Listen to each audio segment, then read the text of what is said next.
કલાકાર તરીકે કોઈ પણ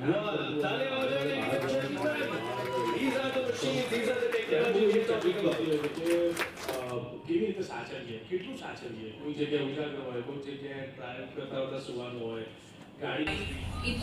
રૂમની અંદર જે લાઇટ્સ હોય છે તે રૂમની અંદર એક ધૂળ પણ ના ભરાય એવી રીતે એનું ઇન્ટિરિયર સેટ કરવામાં આવ્યું છે, which is a very very wonderful thing કે આટલું ધ્યાન રાખીને yes first time in Surat એટલી વાર કર્યું છે.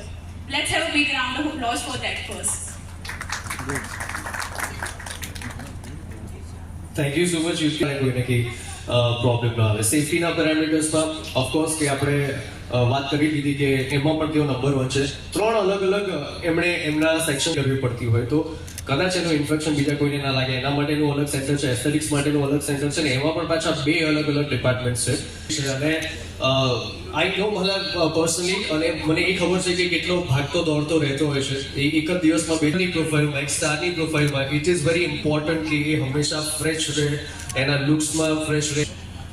ના ઓફકોર્સ એટલે જ્યારે પણ કલાકાર તરીકે કે કોઈ પણ કામ કરતું હોય એમને વારે વારે બહાર જવાનું થાય, બહાર લોકો સુધી પહોંચવાનું થાય ત્યારે બહુ એવી તકલીફ પડતી હોય છે કે કેવી રીતે સાચવીએ, કેટલું સાચવીએ, કોઈ જગ્યાએ ઉજાગર હોય, કોઈ જગ્યાએ ડ્રાઈવ કરતા કરતા સુવાનું હોય, ગાડીમાં સુઈ ગયા હોય કે ટ્રેન કે ફ્લાઇટ કે તો બહુ તકલીફ પડતી હોય છે.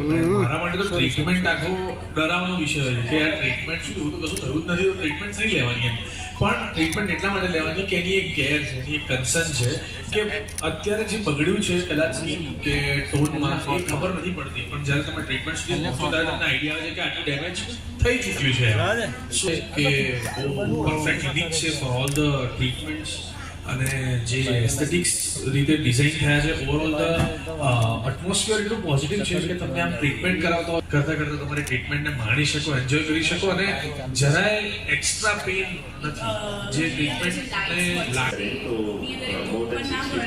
Bollywood celebrities is going lost which is a very very wonderful thing. આટલું ધ્યાન રાખીને yes first time in Surat એટલી વાર કર્યું છે.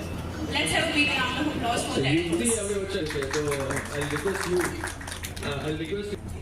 થેન્ક યુ સો મચ કોઈને કંઈ પ્રોબ્લેમ ના આવે. સેફ્ટીના પેરામીટર્સમાં ઓફકોર્સ કે આપણે વાત કરી દીધી કે એમાં પણ તેઓ નંબર 1 છે. 3 અલગ અલગ એમણે એમના સેક્શન કરવી પડતી હોય તો કદાચ એનું ઇન્ફેક્શન બીજા કોઈને ના લાગે એના માટેનું અલગ સેન્ટર છે, એસ્થેટિક્સ માટેનું અલગ સેન્ટર છે ને એમાં પણ પાછા 2 અલગ અલગ ડિપાર્ટમેન્ટ છે. અને આઈ નો મતલબ પર્સનલી અને મને એ ખબર છે કે કેટલો ભાગતો દોડતો રહેતો હોય છે. એક જ દિવસમાં બેની પ્રોફાઇલમાં એક સ્ટારની પ્રોફાઇલમાં ઇટ ઇઝ વેરી ઇમ્પોર્ટન્ટ કે એ હંમેશા ફ્રેશ રહે, એના લુક્સમાં ફ્રેશ રહે.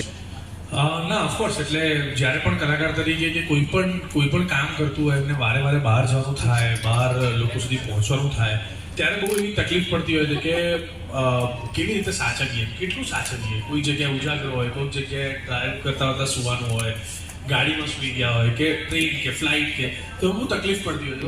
મારા માટે તો ટ્રીટમેન્ટ આખો ડરાવનો વિષય હોય છે કે આ ટ્રીટમેન્ટ શું એવું તો કશું થયું જ નથી તો ટ્રીટમેન્ટ નહીં લેવાની એમ. પણ ટ્રીટમેન્ટ એટલા માટે લેવાની કે એની એક કેર છે, એની એક કન્સર્ન છે કે અત્યારે જે બગડ્યું છે કદાચ સ્કીન કે ટોનમાં એ ખબર નથી પડતી પણ જ્યારે તમે ટ્રીટમેન્ટ સુધી પહોંચો ત્યારે તમને આઈડિયા આવે છે કે આટલું ડેમેજ થઈ ચૂક્યું છે કે બહુ પરફેક્ટ ક્લિનિક છે ફોર ઓલ ધ ટ્રીટમેન્ટ્સ અને જે એસ્થેટિક્સ રીતે ડિઝાઇન થયા છે ઓવરઓલ ધ એટમોસ્ફિયર એટલું પોઝિટિવ છે કે તમને આમ ટ્રીટમેન્ટ કરાવતા કરતા તમારી ટ્રીટમેન્ટને માણી શકો, એન્જોય કરી શકો અને જરાય એક્સ્ટ્રા પેઇન નથી જે ટ્રીટમેન્ટને લાગે. શહેરમાં આવી કોઈ આવું કોઈ ક્લિનિક આવ્યું છે જેની અંદર લોકો સુધી એવી વાત પહોંચે છે કે આ ક્લિનિક બહુ લોકોને હેલ્પ કરશે. Routine time also it is helpful કે એમણે એમનું સ્કેડ્યુલ કીધું હતું કે યાર એમના માટે ડાયટ અને સ્લીપ